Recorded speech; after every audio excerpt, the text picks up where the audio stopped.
Hello and welcome to the Southbound Sports Show. I'm your host, Richie Leahy, here with my co-host, Maddie B. Big week in football. We're going to hit on that and a couple other topics, but let's get in the high tempo. I'm going to actually start it off because I tried to give an intro on the Alliance of American Football League, and I feel like I did an awful job last week, so I just want to take that on again and say there's a new football league. It's the Alliance of American Football. It starts on February 9th, I believe. Yes. And it's going to be a regional league. There's 8 teams. They're all located across the southern United States, all the way to California, hitting up, starting in Orlando or whatever if you start on the East Coast. So we're going to be talking about that on this show. So if you want to see some football after the Super Bowl's over, I know we're winding down, but that's going to go ahead and be at least on our docket as we shift into more NHL content. So I wanted to clear that up. It's called the Alliance of American Football because I know I butchered it a few times last week. So that's my high tempo. Keep an eye out for that. We're going to be getting into that. Matt, what do you got this week? Now this week, one of my takeaways from watching the football games this weekend, it reminded me of something that I push with my high school football players, and we talk about doing little things right. We talk about, I get kids sometimes to say, well, why does it matter? Why do you have to go when we say on the line? Why does it matter if your toe's a little bit over the line versus where it's supposed to be? And some kids that don't respond positively to that, and they think, well, you're just being difficult. You're just trying to. The Chiefs played out exactly the scenario why those details mattered, because all Ford had to do is line up on sides, have that foot on the line as opposed to 2 feet over, and we're talking about the Chiefs playing in the Super Bowl. So details do matter, and then I think there's a lot of teachable moments right there, and that was a big one that I took away from the weekend's games. Yeah, that's definitely big. We're going to be getting into that game in a little bit more detail. But, yeah, I agree. I heard a lot of people saying about the refs being in the Patriots' pocket. It doesn't matter if he's on sides. That play turned into an interception that was then turned around. Patriots kept the ball, and we all know what happened, went into overtime. So, win the game. And to me, if you haven't played football, and I would imagine a bunch of our listeners haven't, you can ask the ref and he will tell you if you're onside before the play. Like, you can line up, look at the ref, he'll tell you back up, and it's inexcusable. There's no reason to line up offsides. I know you might think, well, if there's not a line marker there, it might be tough for the players. Just ask the ref. He'll tell you. You look back at him, and you'll see the hand motion going like, hey, back up, or you can move forward a little bit. And that's it. Very simple. And on a big play like that at home, I could see if you were on the road, things get a little mixed up. Maybe you're not sure, it's loud. You're at home, you can't make that mistake. And I heard he was a free agent too this coming year. So that will definitely affect contract because there's always scapegoats. I remember when the 49ers had that guy missed a punt.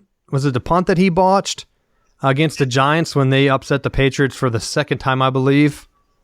Didn't get that contract, so definitely got to show up in these big games. But there was one other thing I want to add to high tempo here, and that is there was a report that came out that ESPN covered over the past week.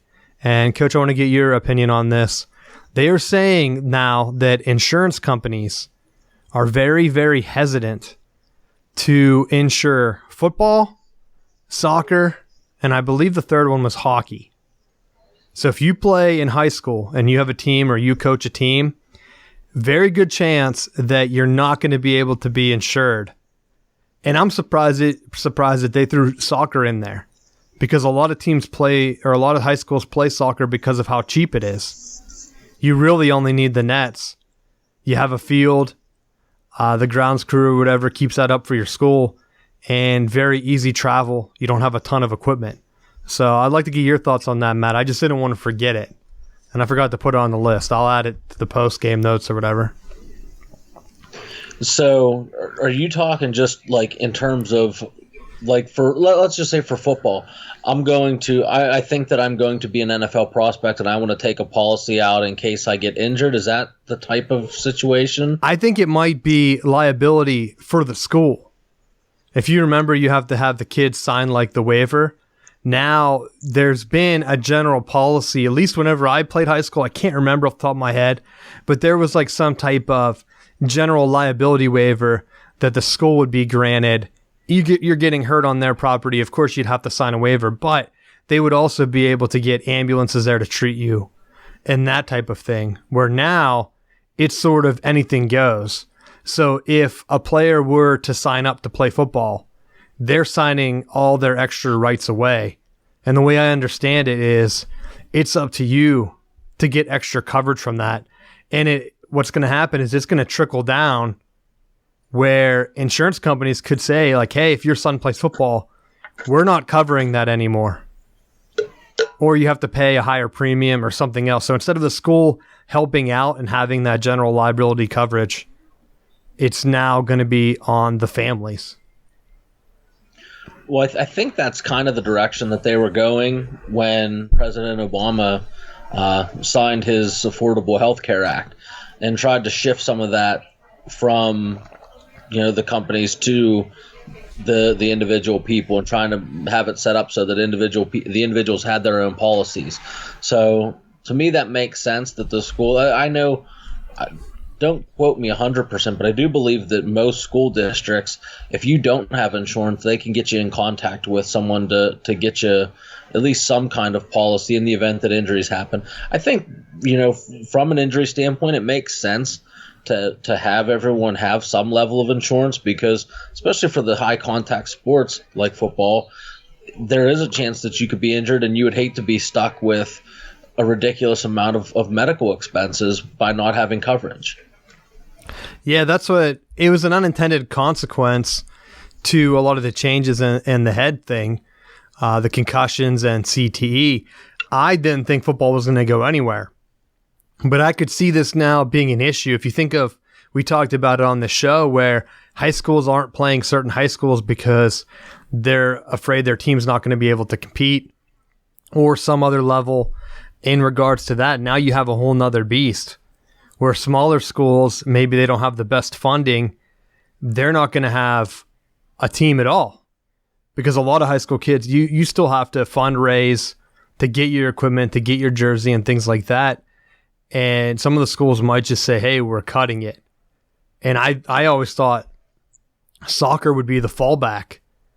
But if it's a one size fits all insurance thing, I mean, we could see less and less sports being played at the high school level across the country, and I for one, would hate to see it.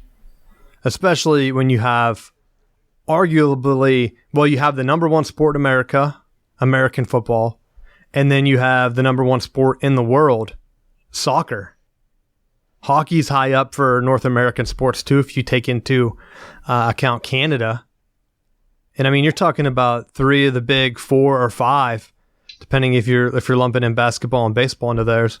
That's a ton of sports that you're cutting out. So all because of concussion thing. But I wanted to bring it up. I think it's kind of hearsay at this point. They were saying that insurance companies weren't covering it, but we'll see. That's another thing to follow because you have these new leagues sprouting out, like the Alliance of American Football. What's going to happen with that? Because, I mean, it's a big deal. I feel like everyone's taking shots at football for no reason. So it's because it's the popular thing to do. It's easy because they're publishing so much stuff on that. But I think that's part of the new football league, that they're trying to get more education and they're emphasizing the safety aspect. So I do think that they can kind of experiment with how to make the game safer, and you're going to see some positive things coming out of that, if anything. And we can even expand real quick before we get into Steel City update. A lot of it, I think, was pushed back on the big television contract that the NFL signed prior to it. If you remember, ESPN, CBS, Fox, NBC, I think they were all in on it. I know I'm forgetting one, ABC, or no, that's ESPN, I guess same thing. They paid billions of dollars for a television contract. If the ratings did go down, the next time they negotiate, they'll be able to pay a cheaper rate. And I think what happens now is NBA, they signed a $1 billion contract too, or $2 billion. Like, it was less than what the NFL signed, but their ratings have been going down, yet nobody's talking about it. And I'll tell you why, because I believe only ESPN and TNT bid for those rights. They weren't bidding with Fox and CBS. It's kind of like collusion. You get all of the television networks together. It benefits them to bring down the product a little bit, drop that price. You're still getting the viewers. You can say the ratings were a colossal failure, but if you're only falling a tenth of a million, it's crazy. When NFL ratings are like 10 million compared to the NBA, I saw, and I sent you guys the ratings, they're at 1.5 million average. It's a tenth of what the NFL has. So it's crazy that they would attack the NFL of all sports because of the injuries and stuff, but it makes sense from a numbers perspective. So something else to keep an eye on, but we'll be getting into that. Let's get into the Steel City update. Don't have much in terms of the Steelers. Do you have anything on them? I saw there was a video posted of Antonio Brown throwing with Kyler Murray. Not really all that newsworthy, but you know, with the potential of being around the Niners / Cardinals, if he's trying to demand a trade, could be relatively newsworthy. Speaking of Murray, I mean, I see Brown putting himself in the spotlight, but for Murray, he's short. I mean, let's be honest. There was a knock on Drew Brees, and I mentioned it to you during the game. Drew Brees was hopping in the pocket. I think he was having trouble seeing. They caught him twice. And I think one of them turned into an interception where he jumped up, sort of like if you see an inexperienced boxer or someone street fight, for whatever reason that they're like hopping around pre-fight. That's what it looked like Drew Brees was doing in the pocket. And I don't think with his experience it was a nervous thing. I honestly think he does that because he has trouble seeing over the pocket. Kyler Murray is shorter than Drew Brees.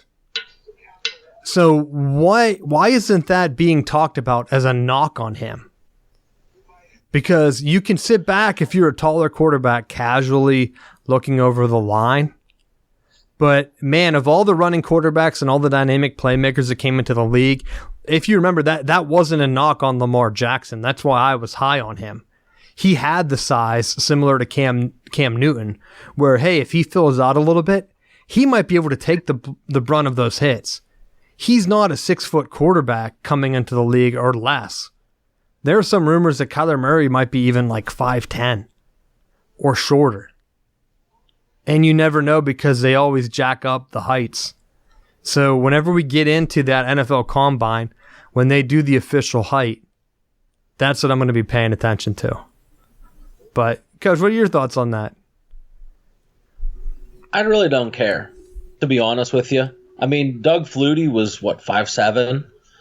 Was he that short? I thought he was taller than that. I thought he was like 5'10", around that same height. I mean, he was 5'9", he was in that short ballpark, and he had a successful career. I don't think, they knocked Drew Brees for being 6 foot.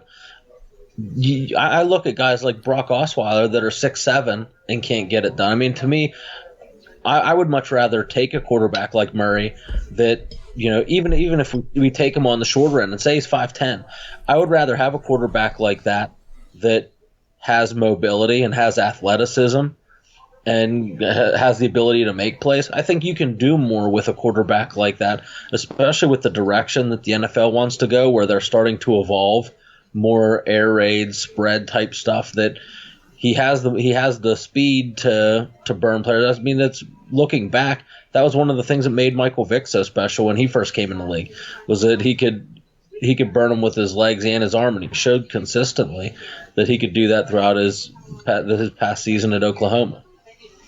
Yeah, I guess my only thought is, sure, you can get away with being short in college where 8 out of your 12 games are against teams that don't have that size. But in the NFL, everyone's going to be that size. Everyone's going to be the Texas size or the Alabama size, the team that Oklahoma struggled with because he didn't have that dynamic ability. I mean, you see with Lamar Jackson, he was outstanding. But that's kind of been moot in the NFL. There's something to think about with that, though, is you look at running backs like Warwick Dunn that are able were able for the long part of their career be able to hide behind those offensive linemen and make it tough. I mean, because the defensive players, they have to find the quarterback. And if he's smaller and he's hiding behind some of those guys, especially on some of those design quarterback runs, it can make things go a lot easier for him and open things up. So it is a double-edged sword. Yeah, we'll see. I mean, he also has to take the hits. Can't just be hanging out back there. But now I'll say this. Put this into consideration. When Kingsbury was asked about Kyler Murray and said if he was in the NFL, he would take him number one. Well, now he's sitting at number one. What do you think he does there? Do you think he sticks with Rosen, or do you think they try to trade him and bring Murray in? I'll be honest. He shouldn't even be the one choosing the player. He has no experience in the NFL.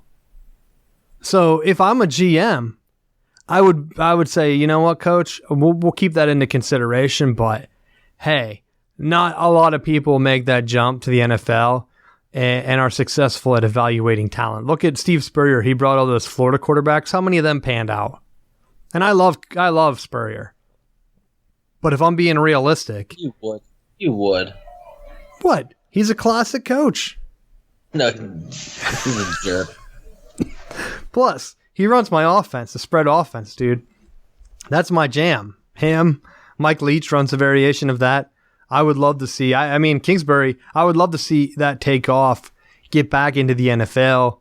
It didn't really work out once you get some of the hybrid guys. Like Chip Kelly could have ran a variation of that, but once you get too run heavy in the NFL, some of those spread gimmicks don't really work.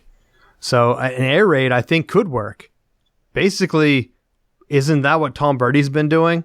A variation of the West Coast air raid, where he's doing a lot of the short passes, getting guys into space. And similar concepts to what Mike Leach runs, where you're getting guys into space. You're not throwing 50-yard bombs downfield. And you let your playmakers make some plays.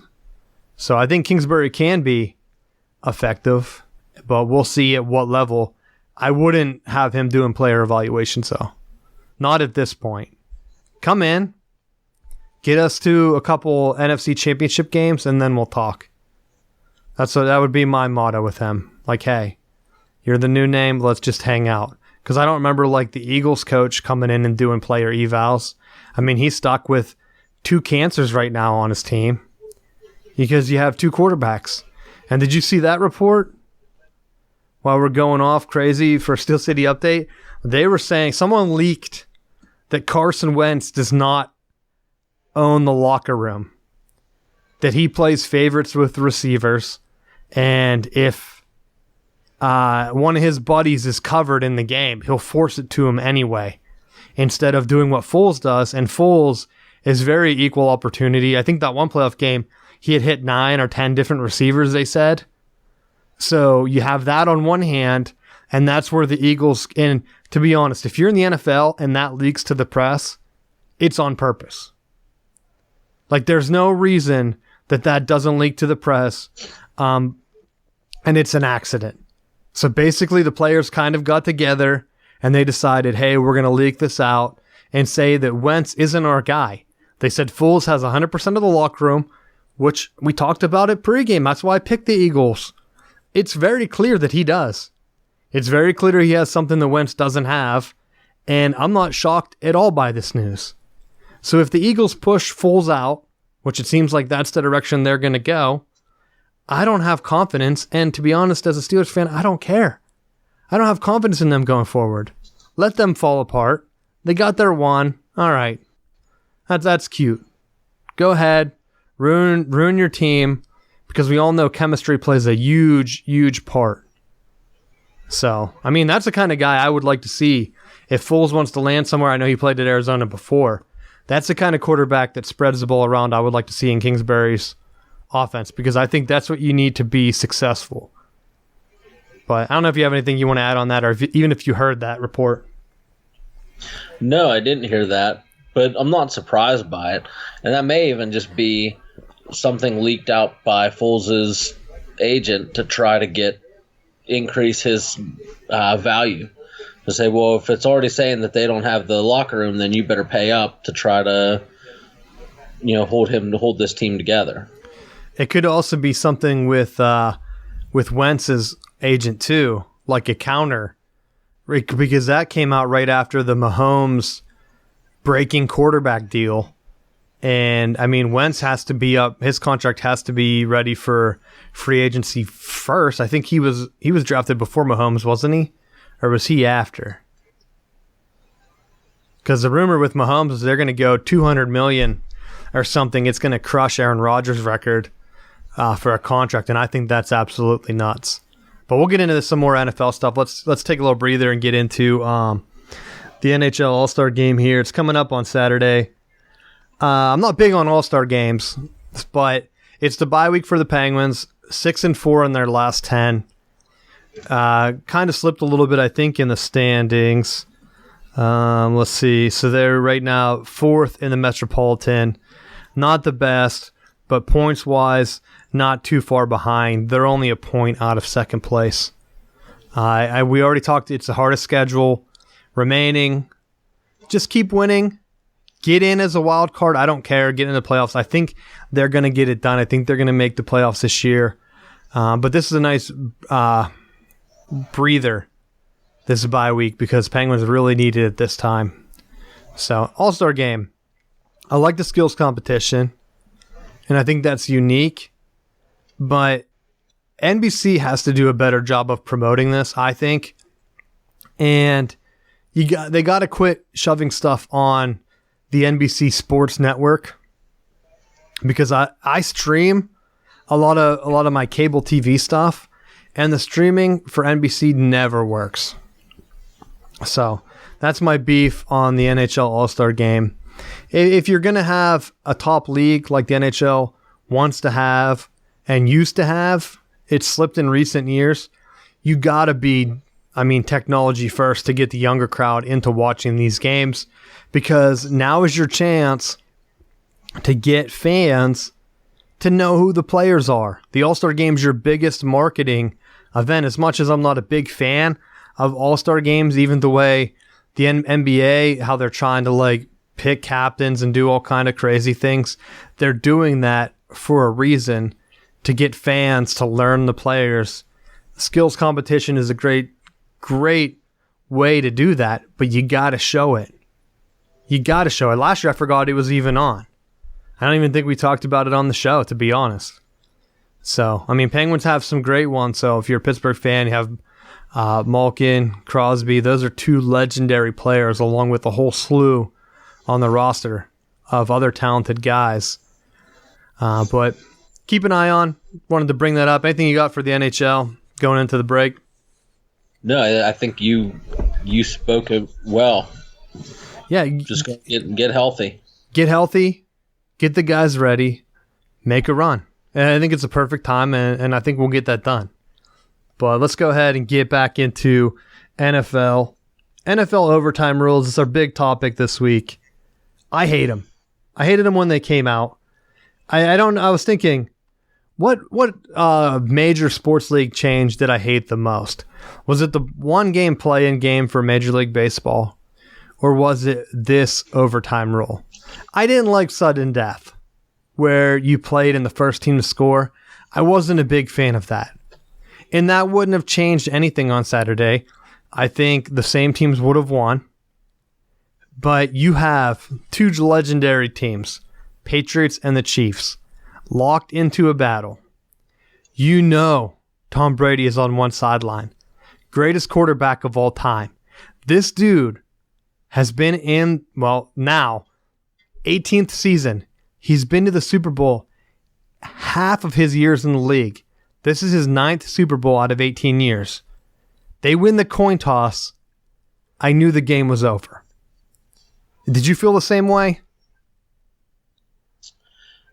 No, because I don't think Tom Brady is the greatest of all time, because if he loses this Super Bowl, he'll be the losingest Super Bowl quarterback of all time.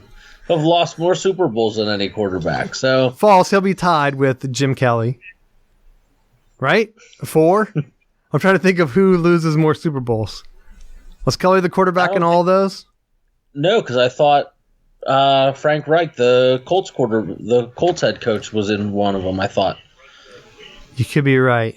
Because I think he got injured. Well, we won't know for sure because we're hoping Tom Brady wins this one. But my point is, the fact that you have a dynamic offense, NFL, you're trying to get ready for the future. You're promoting, guys. I'm just talking to the NHL about promoting their league better.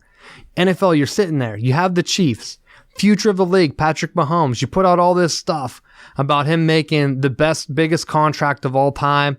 He's going to pass Aaron Rodgers in contract, which no casual fan cares about. Let's be honest. We don't care what these guys are making. We care if they win the game. No one remembers who the highest paid baseball player is. I don't know that off the top of my head. I'm sure we've talked about it on the show, but I don't know. Who's the highest paid basketball player? Is it LeBron? That would be my guess. I'm probably wrong there because I'm assuming he took a cut to go to LA. Now you have Mahomes. You're trying to get him ready for the future. You got to give him a shot with the ball in his hand. He didn't play at all in overtime because the Patriots took some gambles. Yeah, they marched down the field. It wasn't the prettiest drive, but it was effective. They got the touchdown. And in the rules, game over. And I don't know what their idea is of going to this for the playoffs, but if you're a fan, and I'm going to get into this later because I know some of the Saints fans are upset about their game, but if you're a fan and you're a Chiefs, your game was decided on a coin flip. That was it. And the offside call we talked about earlier, because if you're not offsides, you get the interception, Chiefs win the game, and they're in. But hey, anyone can make a mistake. You get to overtime. It should be a fresh game. I don't understand, and this is my last point, I don't understand how college football fans get made fun of for their overtime system. I see it all the time from NFL purists.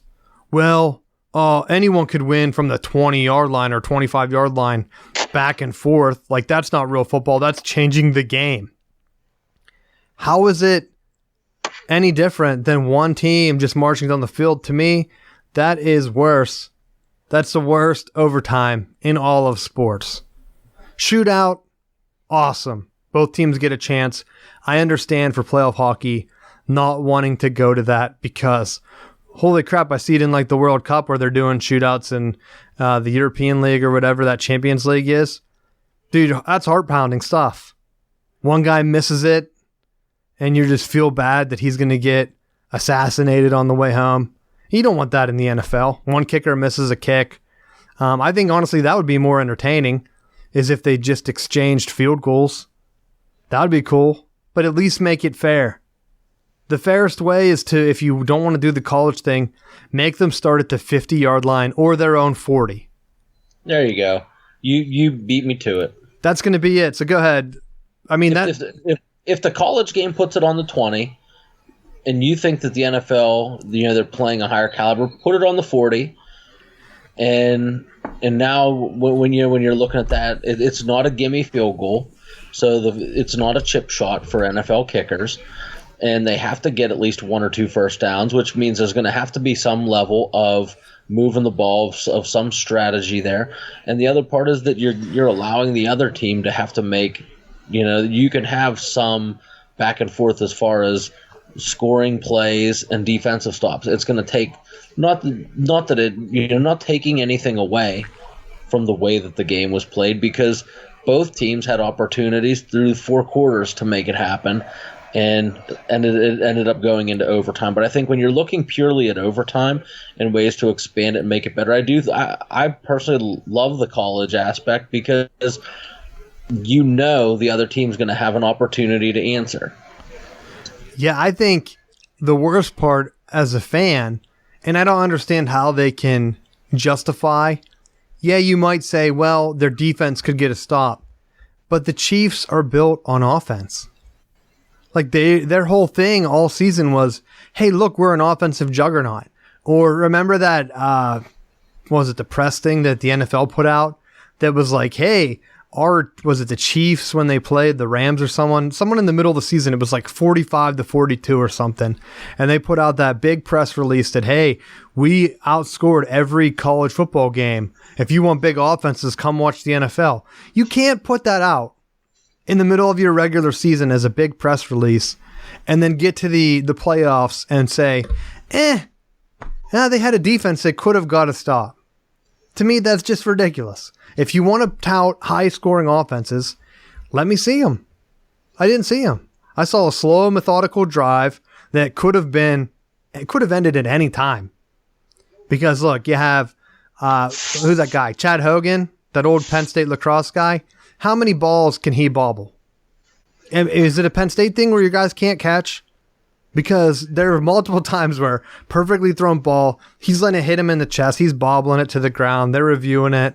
I'm like, good Lord, can they not find one guy that can be the second or third receiver? I don't even know where he is on the team. Then, I feel bad for Gronk because they talk about concussions. How is that guy's leg not going to be permanently damaged from letting the guys hang all over him? The one play, I don't even know when it was in the game. I just remember it was like a fade or a wheel route. Eric Berry is practically tackling him from 5 yards off the line of scrimmage the whole way downfield 15 yards. Eric Berry's dragged on the ground. He gets up, throwing his hands up, celebrating that Gronk missed a catch. But he was covering him the whole time. He was hanging on him. How is that not pass interference? And it's every play for Gronk. And the refs, I guess it's like, could you imagine if they did that to Tony Gonzalez or Antonio Gates? I think they're the two leading tight ends of all time. They wouldn't have any of the stats that they have. And I just wonder, like, why would the NFL want to take away one of their best weapons? If I'm a defense, I don't knock them. If they're not going to call them, and it's just not this game, it's all season. Steelers did the same thing to Gronk. Just tackle him. Or put a small guy on him and let him hang on him because they don't call that at all. So I feel bad for that guy. I mean, how can you make money when everyone's cutting him? Every catch, someone's trying to blow his knee out. But wow. Those are my random thoughts from watching that game. You have anything on the Patriots-Chiefs? The one thing that I really thought was bad, the worst call of the night, was the penalty that they called, where I forget exactly when it happened, but they said that he hit Tom Brady in the head. I know which one you're talking about. Yeah. And the thing that's really surprised me is that I feel like the commentators and the replay officials, everyone that comments on those, they really try to stick up for the officials. And I was shocked when they were like, you know what, they just straight up missed the call. They blew this one. And they didn't sugarcoat it. And the thing that surprised me was at that point of the game, it was a 3rd and 7. No contact at all. But they called that penalty, and then from that point on, New England drives down and scores. So I mean, it was a huge pivotal point where, third and 7, that's not a gimme that you go for it on 4th down. More than likely, they punt and it changes the dynamic or forces a 4th down. That's not an automatic completion. And I'll go and play devil's advocate here. I remember the play, and to me, there's no reason that defender should have been clubbing him. He was away from the ball. He clubbed towards the head, whether he made contact or not. You can't go out, and I know it was Tom Brady, and they might be trying to protect him a little bit just because of who he is. You think? Yeah, but I'm going to say this. You're either going to go for player safety or you're not. There's no reason, and I know what you're saying, a lot of the commentators were sticking up for him and saying they're trying to make it black and white to the point where, hey, he either made head contact or not. What was the one where the ball looked like it hit his finger? Was it the punt return? And they're freeze framing it. I can't even remember what that call ended up being, but it was a turnover, wasn't it? Yeah, with Edelman. You couldn't tell. You couldn't tell without any doubt that ball touched his finger. You couldn't, because they didn't have the angle of it. They never have the angle that you need. It looked like it might have touched his finger. It looked like Rick texted me and said it looked like he touched the strap of his glove. I didn't see either of those. I don't know.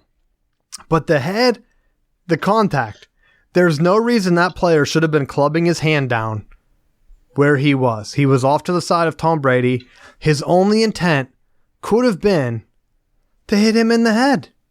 So I understand why they blew the whistle, because it's kind of like a guy going low or like hitting a guy after the whistle. Like, hey, we know what you're doing. Or you're going and you're trying to blow him up and you're hitting helmet to helmet. Like, hey, we know what you're doing. But at some point, you have to call plays like that so you don't have defenders clubbing for no reason. And before someone says it, because I know I'm going to get some hate on this, he wasn't trying to knock the pass down. And I'll tell you why. Because when your arm comes forward, the ball's going to go horizontal to the line of scrimmage. If he's trying to knock the ball down, he would have been much more effective swinging his arm the opposite way horizontal, which, number one, could have really disrupted the pass. Instead, he went straight down and Tom Brady was able to throw the ball over him. So all he did was miss him, hit him in the shoulder, whatever. It's a weird thing, but why is he doing that? There's no smart football way where he could sit me down and say, you know what, this is what I was trying to do. You weren't trying to knock the pass back, because you would have swung your arm the other way. You would have swung it in the trajectory of the ball to try to swat the ball. You didn't. You went down, you tried to hit him in the head. You tried to hit him in the head. The refs called it that way. So you missed. Who cares? You still tried. It's like a high stick in hockey. If you try to take a guy's head off and you merrily miss, they're still going to call the high stick on you. So go ahead. What's your rebuttal on that? I just think with the situation, as he's coming across, even if he gets a hand over his eyes and covers where he's trying to throw the ball to, does it change the accuracy? Does it make that? To me, he didn't come close. The thing was, they said that he made contact with the head. It wasn't close. It hit him across his chest. I just didn't like the motion. He could have been much more effective, and I think he would have been able to knock the ball down if he swung his hand towards the elbow. Like the vertical thing, like you said, maybe he's trying to get a hand in front of his eye, spook him a little bit. I don't know. It was a weird play. It wasn't a standard play. I mean, how many times do you see that? Not often. It wasn't, but I mean, how many conventional plays do you see when you're playing New England?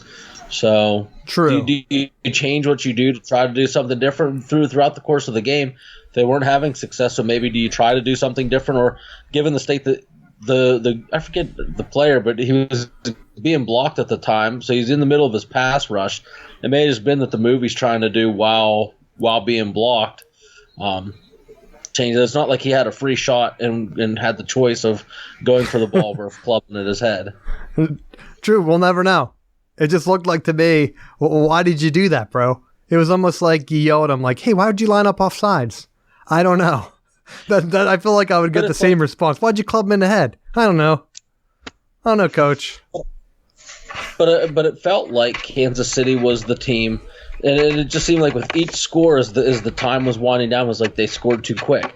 They're leaving too much time on the clock, and came back to bite them. Well, I have I have two more notes. First one, and this is a coaching situation. I don't know if you caught this, but I made a note of it because I'm a big fan. If you listen to the show, I'm a fan of taking the points. Patriots are up 3. Was it 4th and short? instead of going and kicking the field goal, they're like on their 20 or 30 with like, was it 3 minutes left in the game or something like that? Belichick goes for it. Do you think that was the right decision? He missed it. Kansas City got the ball back down 3.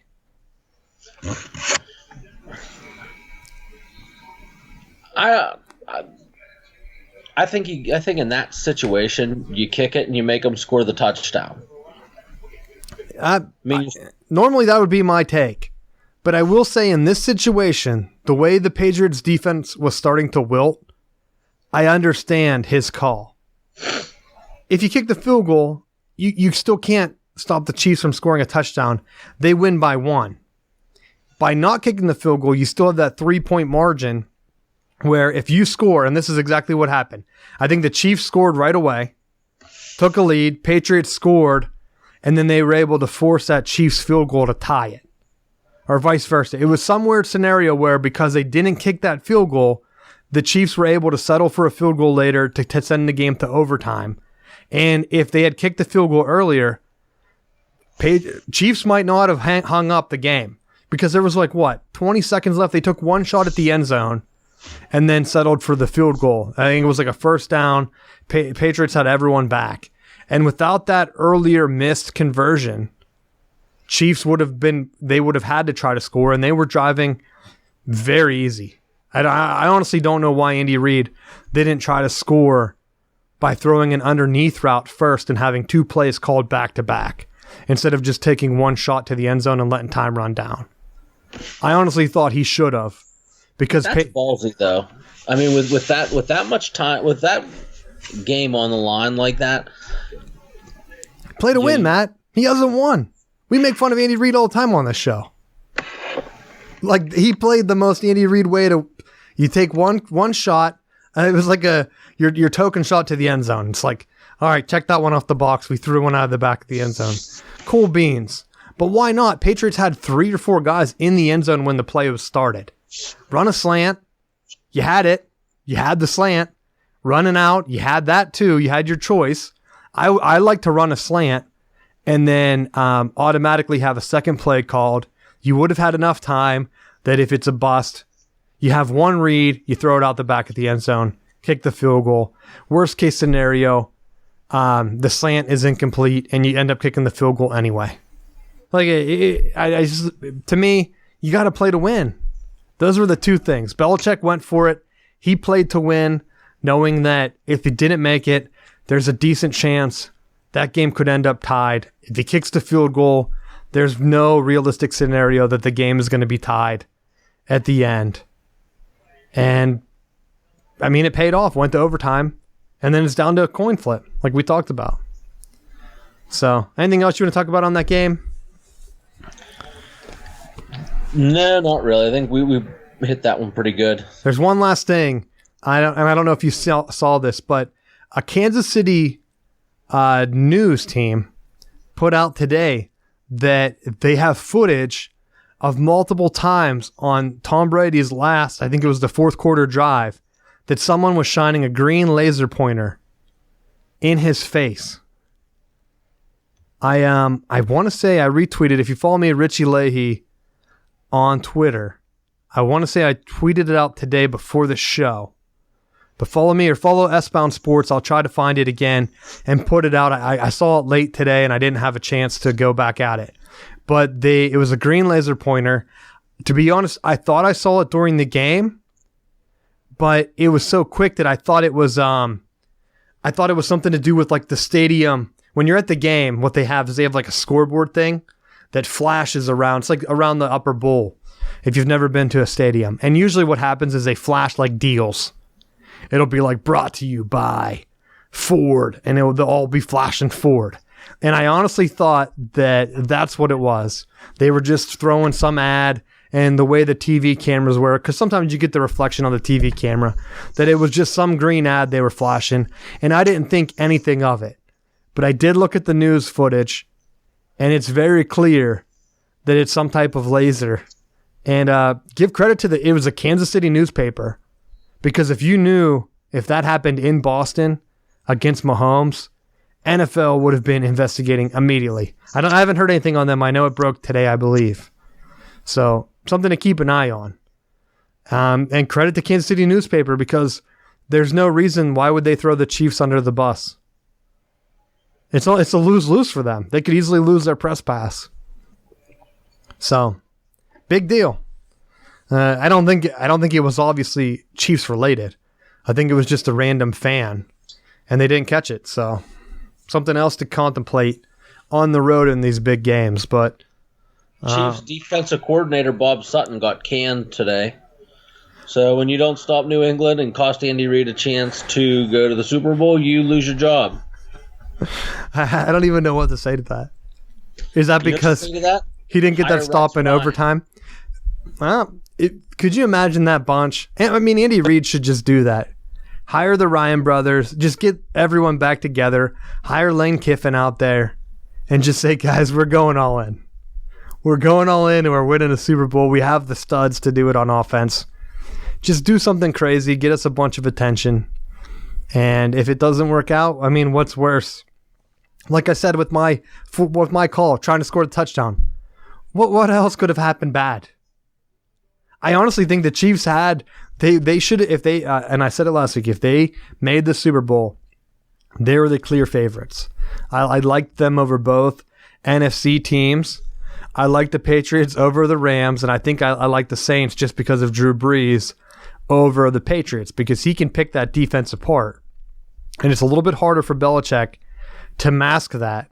Now you have a Rams team, and I'm going to use this as my segue into the Rams, with a fresh quarterback, and Belichick gets 2 weeks to scheme something up. I think this is the worst matchup for the NFL, and I was thinking that this game could be a blowout. But you never know, because the Patriots don't really blow anyone out except for Phillip Rivers, apparently.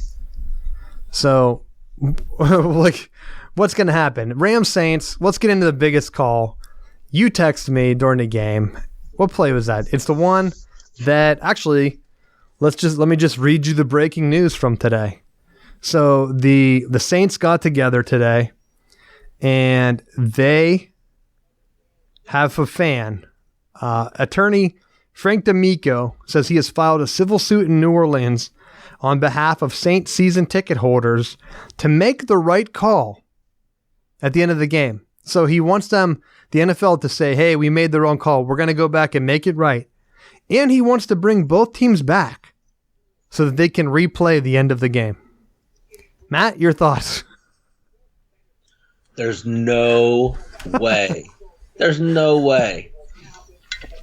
Hey, what better way to get your name out there for Saints fans in the New Orleans area as an attorney? I commend him for trying, but there's no way that the NFL would do that, because all of the Raiders games would be redone, be rolling out those teams from the 70s, trying to field a team to replay those games. I'm just thinking, I understand the call. And Sean Payton, he held his stuff together. I looked at the replay at first. If you're not familiar, it was was it a running back wheel route, or was it someone else? It might have been a slot. Basically, the receiver ran sort of a wheel route down the sideline. I thought Breeze had him for a touchdown. Breeze kind of underthrew him or led him to the inside, at least in my opinion. And the way the cameras were lined up, and I've argued with Matt about this and everyone else over the weekend. People were coming at me because I thought Breeze kind of hung him out to dry. Now, the Rams player comes across, hits him before the ball gets there. It looked like the ball landed about a yard in front of him, so maybe 3 feet. Pretty low. I think he would have had to make not so much a diving catch, but I think he would have had to go to the ground to make the catch. I think if Breeze leads him to the outside like you're taught to do, I still think even with the hit, he would make the catch, and possibly he would have got the first down. I don't know if he would have been able to keep his balance. But a better thrown ball avoids that hit. That's how I saw it. Now on replay, and it looked like, because then you have the first one. A lot of people were saying, hey, that should have been pass interference. And to me, that comes down to, was that a catchable ball? We don't know because neither player touched the ball.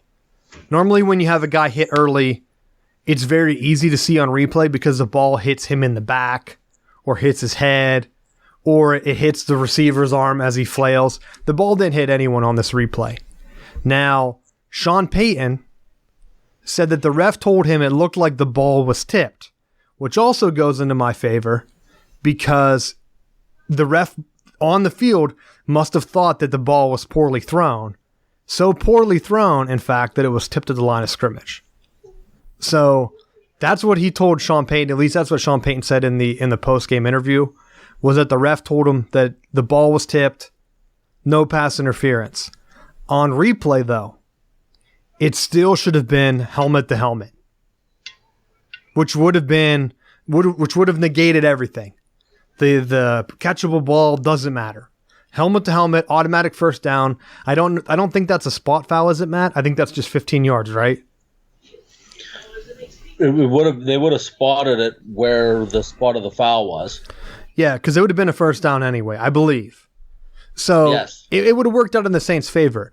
And I'm surprised that, and I don't think you can challenge helmet to helmet, but it goes back to the play we just talked about on the Chiefs. You're making a crazy move, player safety. Are you for player safety or are you not for player safety? You have one penalty in the Chiefs, it goes against the Chiefs. You're saying you're for player safety. You don't want him clubbing at the head of a quarterback. To me, I get it. But then you have a defenseman headhunting to break up a pass. You don't call it. You have a chance to go back because the way I understand it, Matt, is even if that ball was tipped, you still can't do a helmet-to-helmet hit. That should have been flagged either way, correct? Should have been. I mean, if you really want to get technical and you really want to take it a step further, if the Rams defender would have been looking for the ball as opposed to he was beating coverage and was just looking to just blow the receiver up and trying to separate him from the ball, he just got there early. But if he was looking and was able to track the ball, if he had a shot to pick it, and if he picks it off, he goes untouched down the sideline, and no one bats an eye. It's just breezed through a game-losing interception. Oh, I agree. That was my other thing too. They would have been almost as bad as the Chiefs guy being offsides, where if that ball truly was thrown to the inside like it looked like, and we didn't see the behind camera.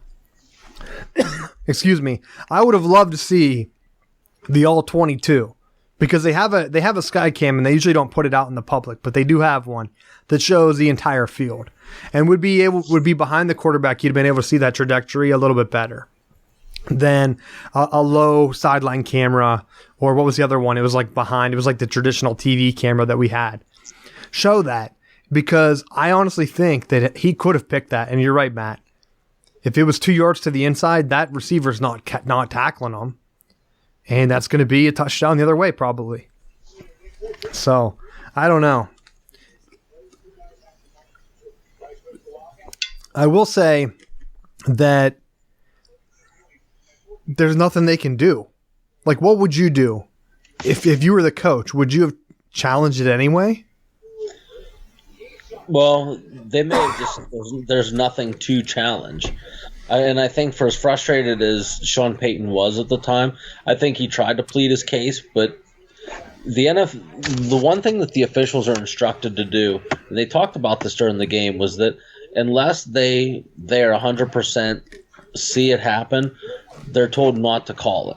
So if the officials, for whatever reason, watching something else, if they're watching I don't even know what they would be watching instead of that. But if they were paying attention to something else and they didn't see it 100% on their own, then in my mind they made the right call. I'm critical of officials for over officiating, so I guess in this instance, if you're going to be okay with them letting the game play, then you got to be okay with calls like that, even though it wasn't right. It is what it is. I agree with you. I think you can't have it both ways. You can't let the Gronkowski plays play it out, because those are every play they're tackling him. And then you have this, and you can't be for one and against the other. But I do think that the refs could have helped each other out Because if the one ref honestly didn't see it and he thought it was tipped, I'm assuming that's a sideline guy because he's watching the receivers to make sure they're inbounds. He looks over, sees the ball's kind of like a duck, that it's dying there. Great. He says it looked like it was tipped. Go ask the other guy. Isn't there a quarterback ref or someone behind the quarterback that would know that that ball wasn't tipped? That's where I think it's a communication breakdown that they honestly could have had another look. Why not huddle up and see, hey, was that ball tipped? No, well, that guy just crushed him head to head, so I have to call a penalty now. Like, do it. And no one would have been all the wiser, or like, I know we hate to say it, bring replay in for those. Let him challenge it. Did he use his 2 challenges? I don't know at that point. I can't remember if he had them or not. Because I think I know Belichick used one because I texted you guys and said Mike Tomlin would never have called a challenge there. Yeah. Well, I think this is this is one way to address it.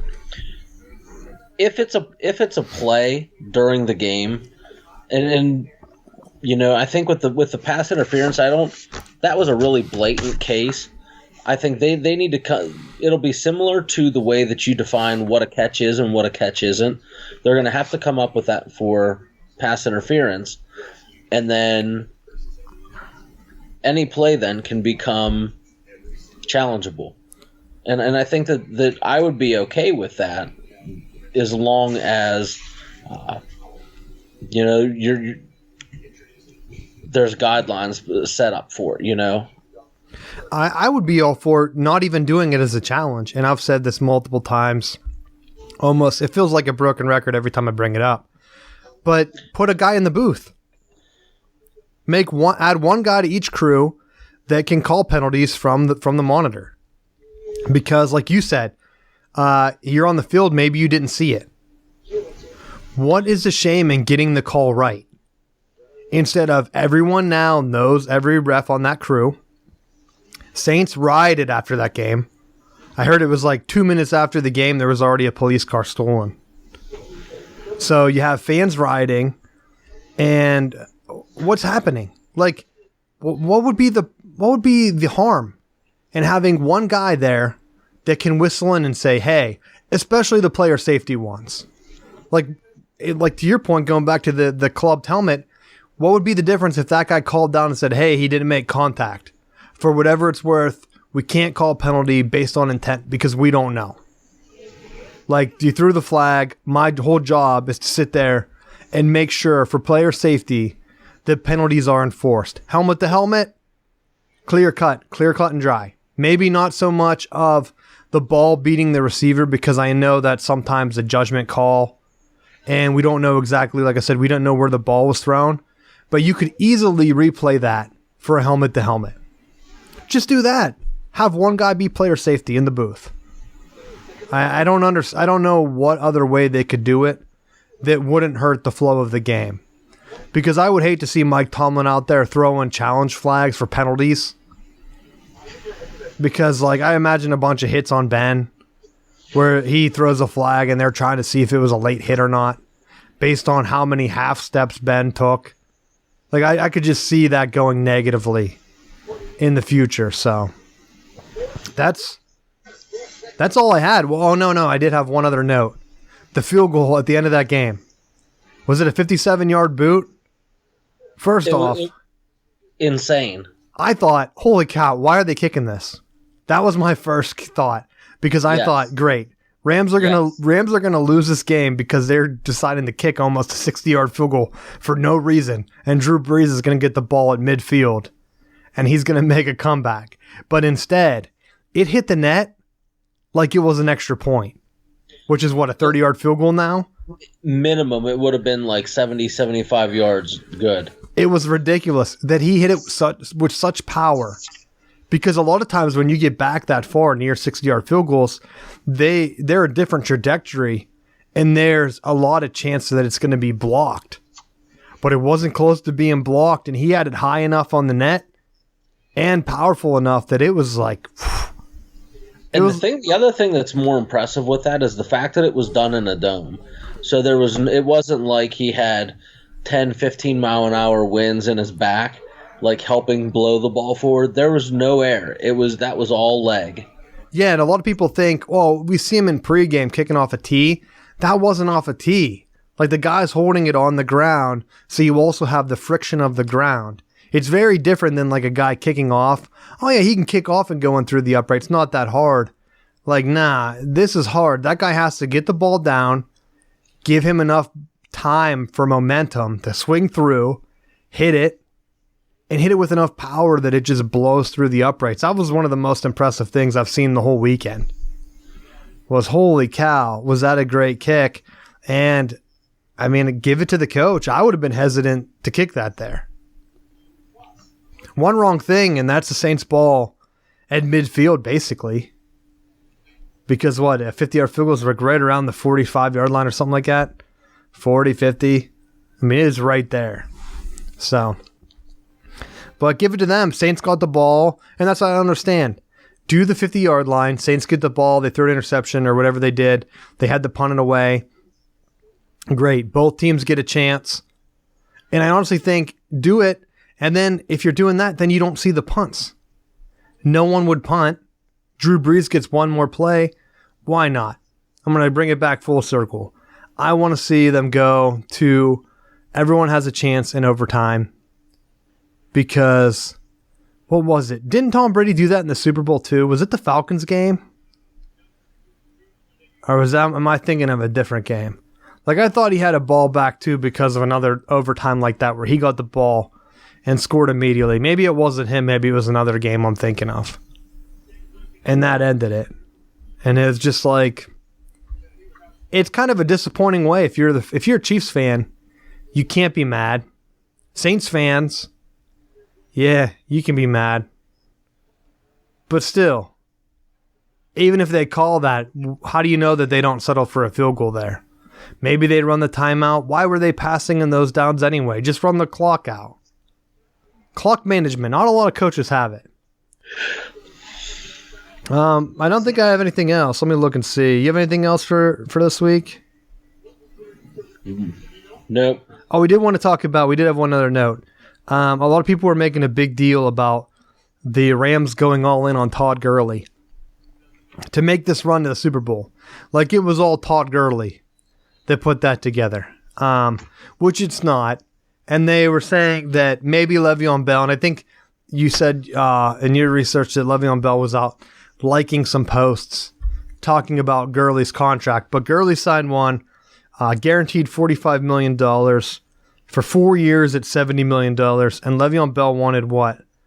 5 years? Or no. His was 5 years for 70. Gurley's is 4 for 60. But the guaranteed money wasn't there. To me, I still don't think you can give up that much money to a running back.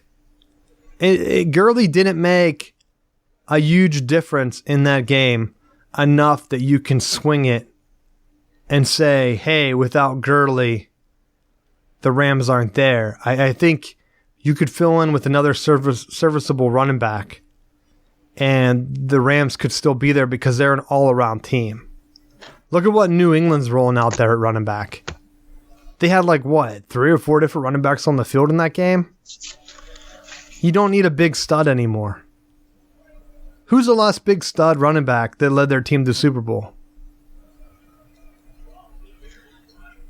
Marshawn Lynch, maybe? Lynch? Possibly. That was who with what, the Seahawks? Yeah. Yeah, other than that, I mean, you can go back to, I don't even know, a lot of the big name running backs, they never made it to the Super Bowl. I mean, Titans had Chris Johnson for a while that was the hottest. Even Jamal Lewis. Maybe Priest Holmes was great for all those years. I don't think he ever made one, right? With Baltimore, I thought he did. Oh, maybe on the tail end. He might back up to Jamal Anderson. Maybe on the tail end, but not his high. Like, what about the Daniel Tomlinson? He led the league for a bunch in running. Nope. No? Like, I'm trying to think of who. He had Phillip Rivers as his quarterback, just check down and taking sacks.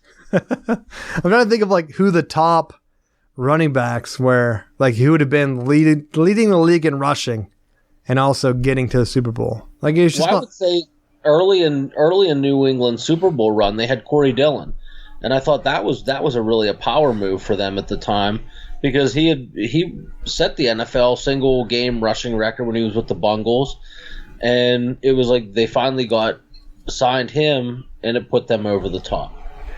Yeah, and then after that, they always had a two-headed attack where they had a running back and then they had like a receiving back or a power back. And I want to say that's how the Giants were built too. Jerome Bettis, when they retreaded him from the Rams to Pittsburgh. Yeah, Bettis would have been one of the ones if we're going far back. Jamal Anderson, I remember him. He was a feature back for the Falcons. I know they didn't get it done. Terrell Davis, maybe. That's going way far back. About as back as Jamal Anderson. That might have been the most high-profile guy. I'm pretty sure he led the league in rushing. Some of those other guys we named might not have. Yeah, because he was a 2,000-yard rusher that 97 season, I believe. And that might be our answer. Oh, also, since Jeff's not on this week, he had a question. Has Tom Brady won any games on the road? He is now, 3-3? And 3 wins. Chiefs on Sunday, 2 games against the Steelers. Great stat, Jeff. And then he lost to Denver twice and Indianapolis once. So 3-3 on the road. And they've lost a couple in Foxborough. I don't remember what the home record was. It was like 8-4. Maybe he lost 2 on the road before the game, or 2 at home. I can't remember. But that was the trivia from last week. If you listened to the show, and that's my final bell. You have anything else to wrap up the show? Final bell. I actually saw a story today. Ronaldo was ordered to pay $21 million for his tax fraud case, so he doesn't have to serve 23 months in jail. So. Nice that with that 93 mil or so that he's making, he can just shell that right out of the old bank account and not miss a beat. Well, I will say in his defense, it has to be hard whenever your employer doesn't take your taxes out. How do we know he wasn't paying? And they just decided that he needed to pay more. I'm not going to let you throw my man Ronaldo under the bus, Matt. Calm, cool, collected went out there and just dropped $20 million like nothing. I know I saw a picture of him and his wife, or I guess it's his wife. They were both smiling. I was like, no one smiles after that transaction. Yes, you do. You smile because you're not spending 2 years in jail. You really want to go to a Spanish jail? Isn't he Spanish? Or no, he's Portuguese, huh? All right, so but I don't know if it was like where the taxes were due. Yeah, I think that's what the issue was. He plays for Real Madrid, which is in Madrid in Spain. Yes. Yeah. So before we start sounding like idiots, it feels like a Spain prison. I'm sure it's not like the Hiltons that we have here in America. So I would imagine that he lives in Portugal. Thought that okay, I'm going to pay one tax but not the other. I'm thinking it was just a miscommunication. Plus, they don't even speak the same language. So how's he supposed to understand? And with that, anything else you want to add? I got nothing. All right. Well, that's Southbound Sports Show. Thank you for listening. Tell your friends. Southbound Sports on Twitter. Southbound Sports on Facebook. And we're getting ready. Do some NHL stuff. And get ready for a Super Bowl preview next week. Thanks for listening, and we will see you next week.